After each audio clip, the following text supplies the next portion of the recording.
मोदी फिर बने पीएम तो क्या बदलेगा?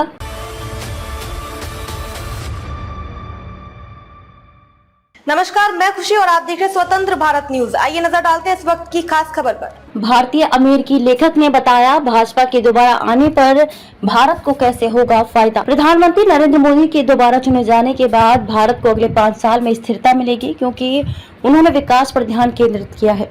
भारतीय अमेरिकी लेखक राजीव मल्होत्रा ने पीएम मोदी के तीसरी बार सत्ता में आने की उम्मीद जताई है।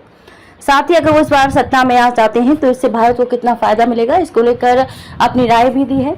भारत देश के बाहर से मिल रही चुनौतियों का साहसपूर्वक मुकाबला कर सकता है, इसका कारण मोदी सरकार है।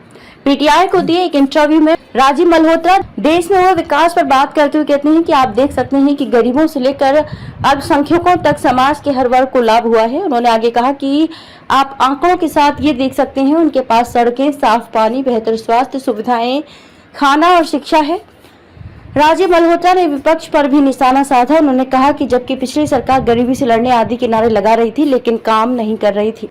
राष्ट्रीय थिंक टैंक बनाने का दिया सुझाव। राजीव मल्होत्रा कहते हैं कि मोदी को अपने तीसरे कार्यकाल में भारत के आंतरिक मामलों में बाहरी शक्तियों के हस्तक्षेप सहित कई प्रमुख चुनौतियों पर ध्यान केंद्रित करना चाहिए।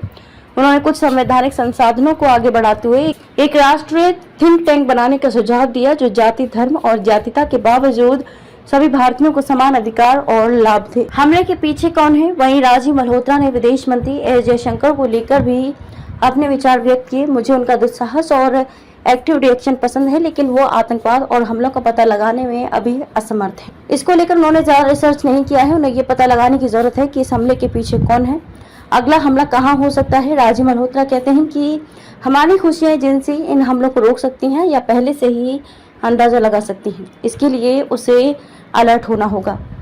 राजीव मल्होत्रा आगे कहते हैं कि ऐसे कई उदाहरण हैं जहां वे हमलों को रोकने में सक्षम हुए हैं, लेकिन वहीं भारत के खिलाफ हिंसा भड़काने, खालिस्तान या कश्मीर अलगाववादी की बात हो, साथ ही जो मासूम बच्चे इस हिंसा का शिकार हो रहे हैं, रोते बिलखते चीख रहे हैं, अभी भारत इसका समाधान करने में सक्षम नहीं हुआ है।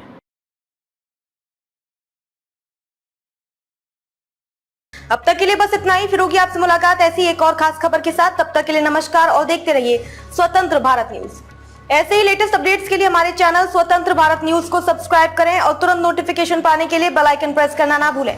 यदि आप हमें फेसबुक के माध्यम से देख रहे हैं तो हमारे पेज स्वतंत्र भारत न्यूज को फॉलो जरूर करें। धन्यवाद।